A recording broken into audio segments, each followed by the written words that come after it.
இந்த முறையை காவல்துறை எல்லா வழக்குகளையும் பின்பற்றுகிறதா என்றால் இல்ல. இப்போ உதாரணத்துக்கு டாக்டர் காந்தராஜ்.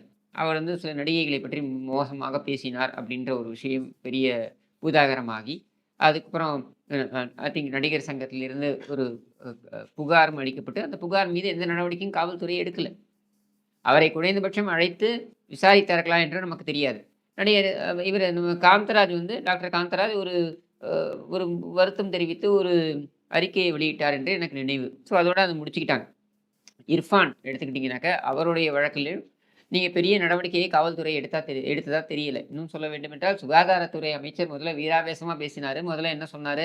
இர்ஃபான் கண்டிப்பாக அவர் மீது நடவடிக்கை எடுக்கப்படும் என்று சொன்னவர், இதற்கெல்லாம் கைது செய்ய முடியுமா என்று சப்பை கட்டிக் கொண்டிருந்தார். அப்படின்றத பார்க்க முடியுது. இப்ப இந்த கான்டெக்ஸ்ட்ல தான் கஸ்தூரி மேல வழக்கு பதியப்பட்டிருக்கு. அந்த சம்மன அதாவது நீங்கள் ஆஜராகி விசாரணைக்கு ஒத்துழைக்க வேண்டும் என்கிற அந்த சம்மனை அவரது இல்லம்